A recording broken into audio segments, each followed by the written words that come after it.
Never thought I'd sit in a parked car in my own street watching my own house like a stranger casing the place. But there I was, engine off, coffee going cold in the cup holder, staring at a window I'd painted the trim on myself 3 summers ago. My name is Mitchell Beaulieu. I'm 44, a pipeline safety inspector based out of Edmonton.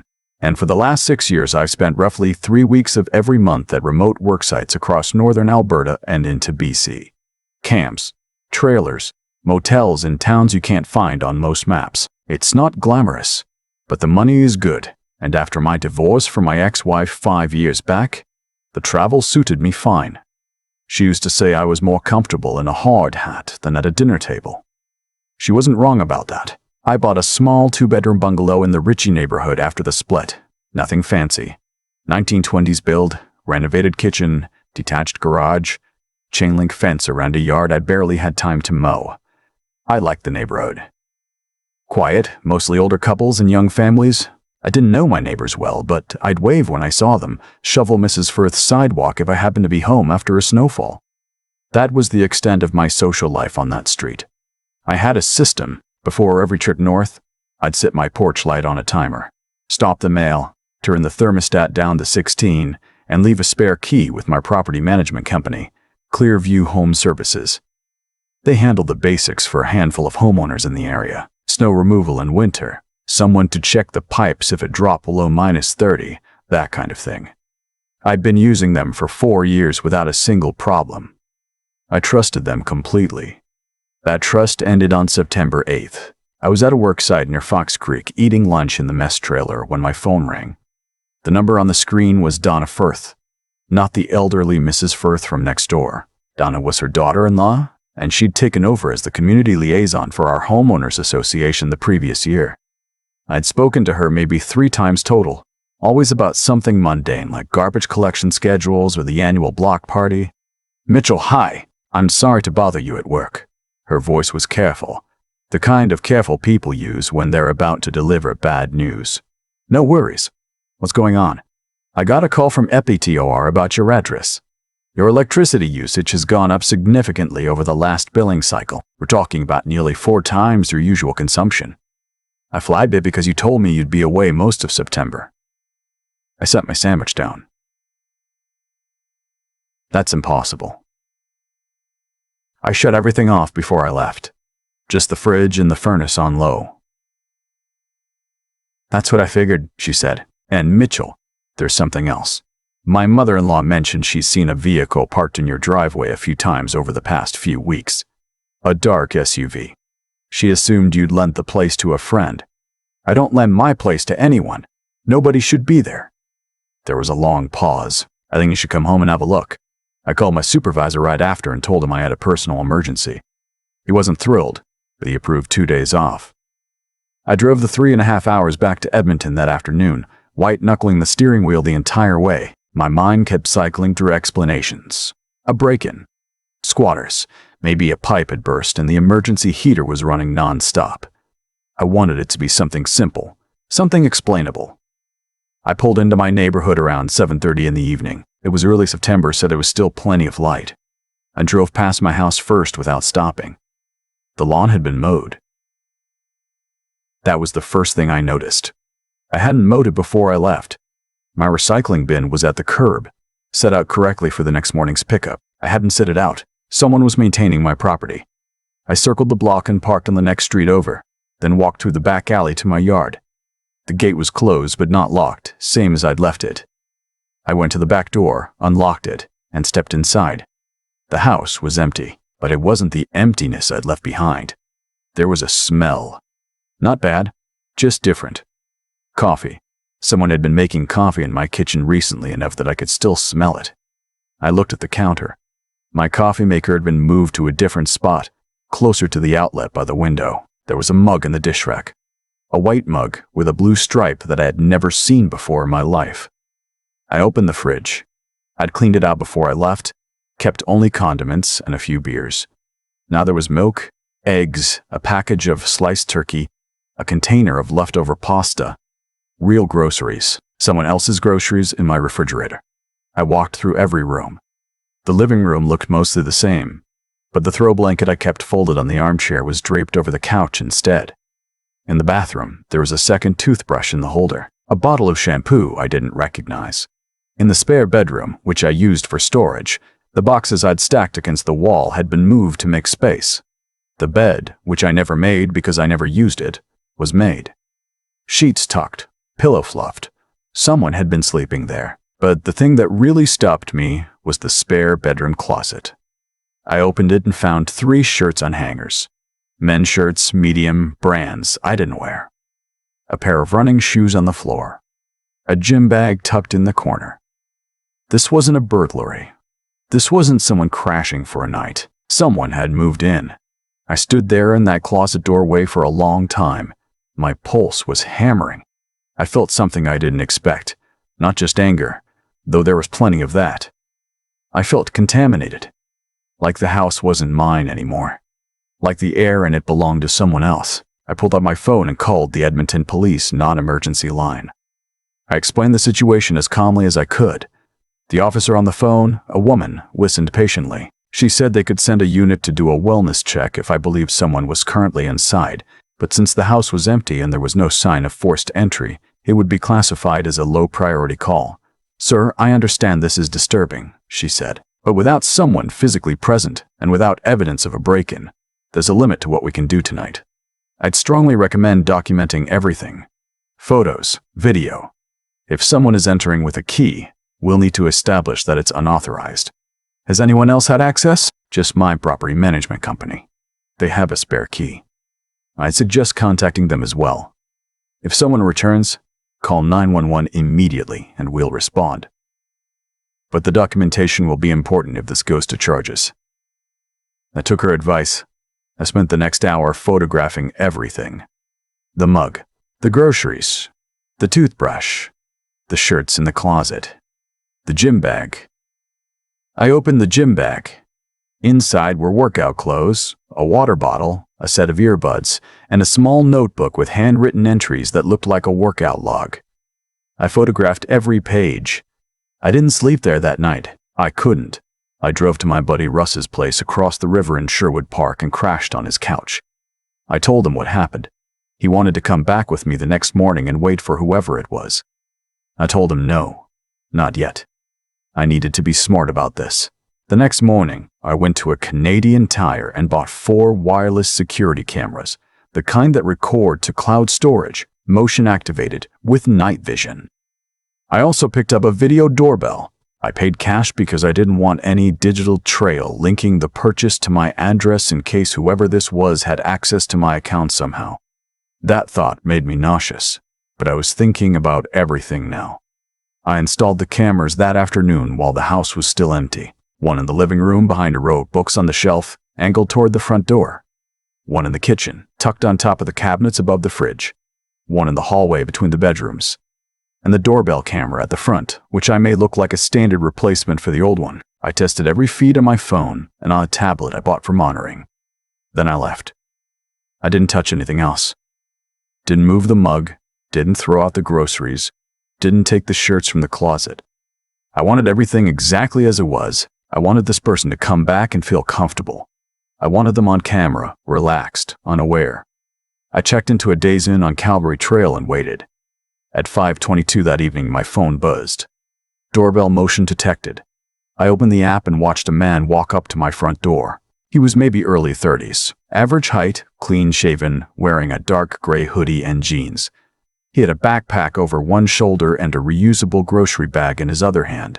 He reached into his pocket, pulled out a key, and unlocked my door like he did it every day. I watched him through the camera feeds. He went straight to the kitchen, put the groceries away, opened a beer from my fridge, sat on my couch and turned on my television, scrolled through my Netflix account. I sat in that hotel room watching a stranger live my life on a 4-inch screen. And I have never felt so powerless. I watched him for 3 days. I called my supervisor and extended my leave. I told Russ what was happening and he helped me monitor the feeds when I needed to sleep. The man's routine was consistent. He arrived between 4:30 and 6 in the evening, worked out in my basement, cooked dinner, watched TV or worked on a laptop at my dining room table, went to sleep in the spare bedroom around 11, left in the morning between 7 and 8. He was neat, I'll give him that. He cleaned up after himself, kept the place tidy. If I hadn't known better, I'd have thought he was a respectful roommate. But he wasn't a roommate. He was a stranger occupying my home. On the third evening, September 11th, something changed. At 7:14 p.m., the doorbell camera picked up a second person. A woman, late 30s or early 40s, dark hair in a braid, carrying a leather messenger bag. She knocked. He answered. They greeted each other warmly, casual, clearly familiar. She came inside, and they sat at my dining room table. She opened a laptop and spread out papers. They went through documents together, pointing at the screen, flipping through pages. It looked like a business meeting. In my dining room, at my table. I zoomed in on the camera feed as much as the resolution allowed. I could see the header on one of the documents. It was a listing printout, with a photo I recognized. My living room. I grabbed my own laptop and searched my address on Airbnb. And there it was. Charming Edmonton bungalow. Quiet neighborhood. Close to everything. The listing had professional photos of my home, my kitchen, my living room, my backyard, the spare bedroom made up neatly with the sheets I'd seen. Nightly rate, $189. There were 11 reviews over the past 2 months, all 5 stars. Perfect for a longer stay. Felt like a real home. Host was very responsive. Host. They were calling this man the host of my house. I searched VRBO next. Same listing, different photos, slightly different description. $195 a night. 8 reviews. I did the math quickly. If even half those nights were booked over 2 months, that was somewhere between $12,000 and $15,000. Generated for my property. Without my knowledge or consent. I kept watching. Over the next 4 days, I documented everything. I captured the man receiving 2 different Airbnb guests. A couple from Vancouver who stayed 2 nights. A solo business traveler who stayed 3. Each time, the man would leave before the guest arrived and come back after they checked out. He'd clean, reset the house, then resume living there between bookings. He treated my house like a hotel he also happened to live in. The woman visited twice more. I caught fragments of their conversations through the kitchen camera's microphone. On September 13th, I got the audio I needed. Roy says the White Avenue place is getting risky, the woman said.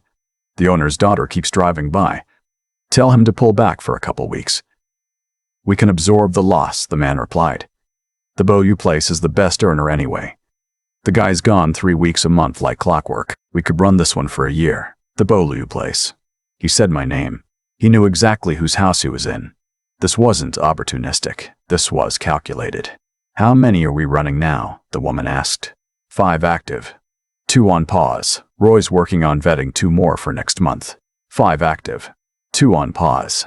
Roy's working on vetting 2 more for next month.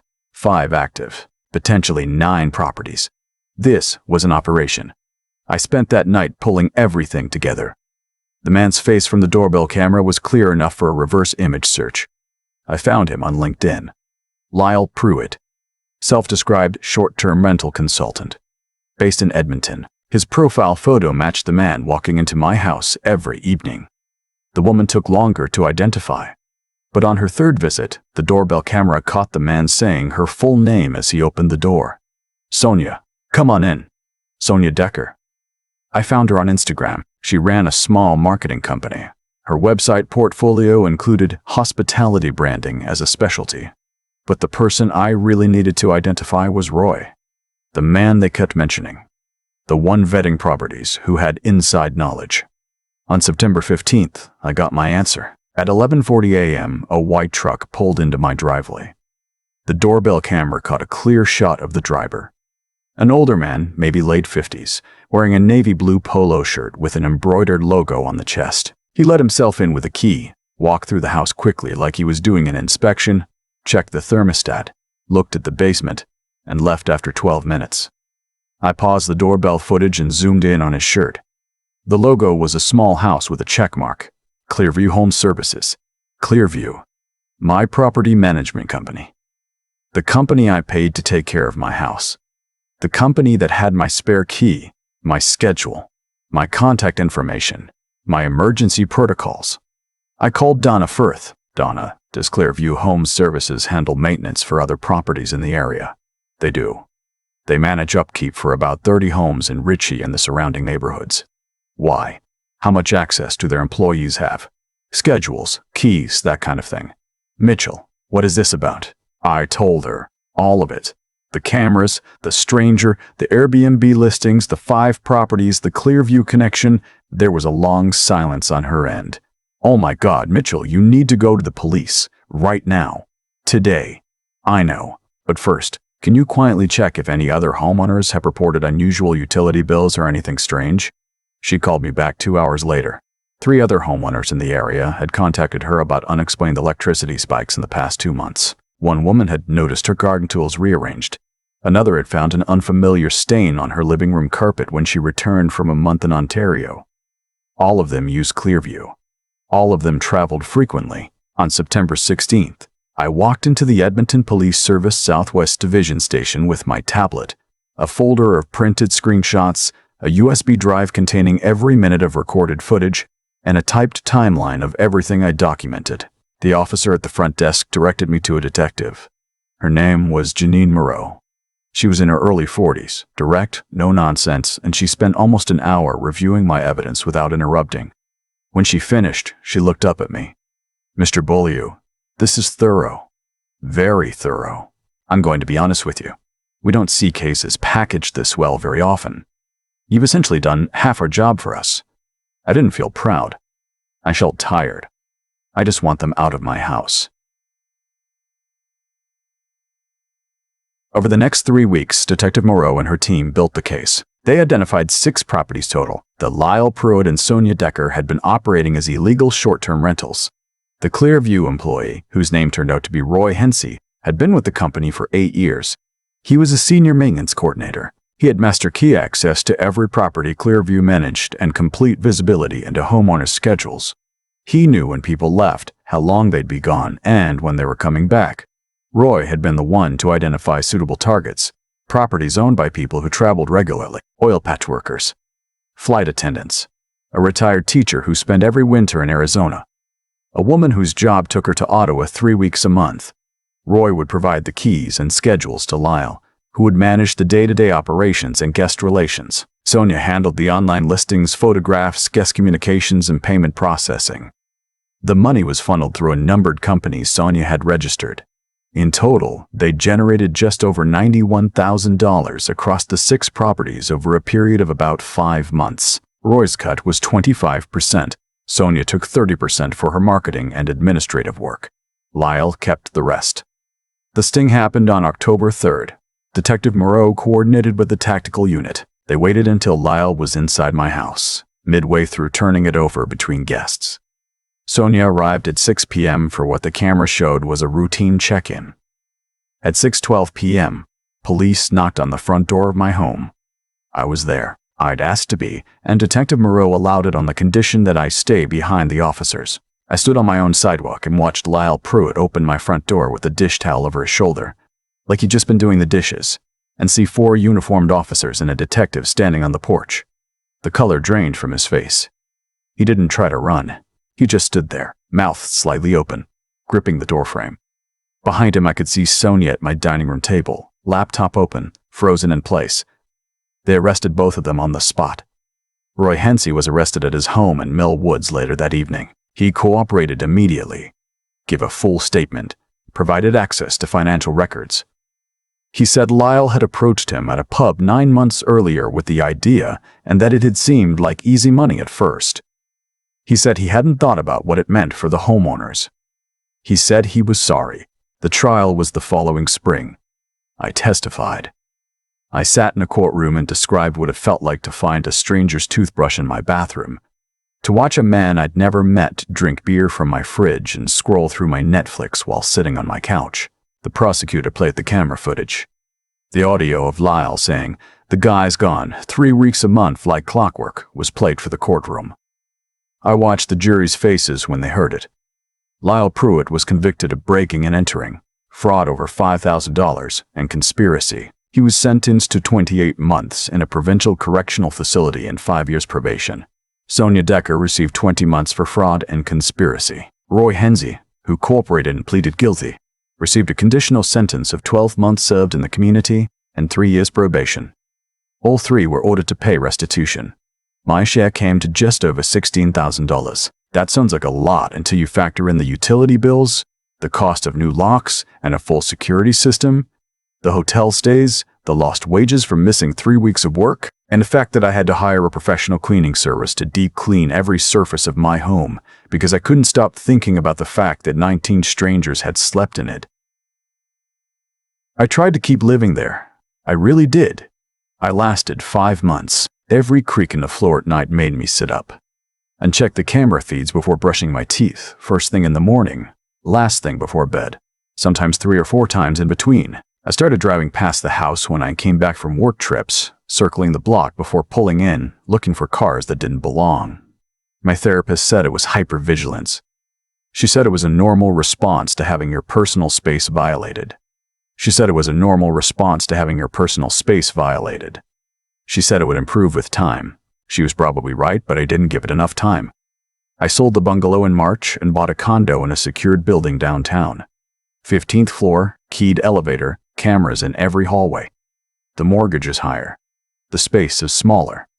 But I sleep better. The other homeowners who were victimized went through their own versions of the same thing. A woman named Bridget Ewan, whose house on White Avenue had been used, told me she found a guest's earring under her bed. She hadn't worn earrings in 20 years. A man named Scott Draper discovered through the Airbnb reviews that guests had praised his well-stocked bar. They'd been drinking his late father's Scotch collection. Bottles he'd been saving for years, irreplaceable, gone. He cried when he told me about it. Clearview Home Services terminated Roy Hensey immediately, but the damage was done. All 6 homeowners filed civil suits. The company settled out of court. They went out of business within 4 months. The owners maintained they'd had no knowledge of Roy's activities. Maybe that's true, but it raises its own set of questions, doesn't it? How does an employee with that level of access operate for 5 months without anyone noticing? Where was the oversight? Where were the checks and balances? The Airbnb and VRBO listings were taken down within 48 hours of the arrests, but only after Detective Moreau's team contacted both platforms directly. Neither platform flagged the listings on their own. Neither had verified that the person posting them actually owned the properties. That's a problem. It's a problem that hasn't been fixed, and it's one of the reasons I tell this story. I learned things from this experience that I wish I'd known before. Some of them are practical. Install cameras if you travel, not because you're paranoid, but because you deserve to know what happens in your home when you're not there. Monitor your utility bills. That electricity spike was the first warning sign, and I almost missed it because I had Donna Firth looking out for me. Most people don't have a Donna. Check rental platforms periodically. Search your address on Airbnb, VRBO, Furnished Finder, any short-term rental site you can think of. It takes 5 minutes. If your house shows up and you didn't list it, you'll know. Build relationships with your neighbors. Mrs. Firth, Donna's mother-in-law, saw the vehicle in my driveway and mentioned it casually. If I told her explicitly that no one should ever be at my house while I'm away, she might have called me the first time she saw that SUV. Instead, she assumed I'd lent the place out. That assumption cost me 2 months. And think carefully about who has your keys. Property management companies, cleaning services, contractors. Every spare key is a potential vulnerability. Smart locks with temporary codes that you control remotely are more expensive, but they eliminate the single point of failure that made all of this possible. Roy Hennessy had a ring of keys to 30 homes.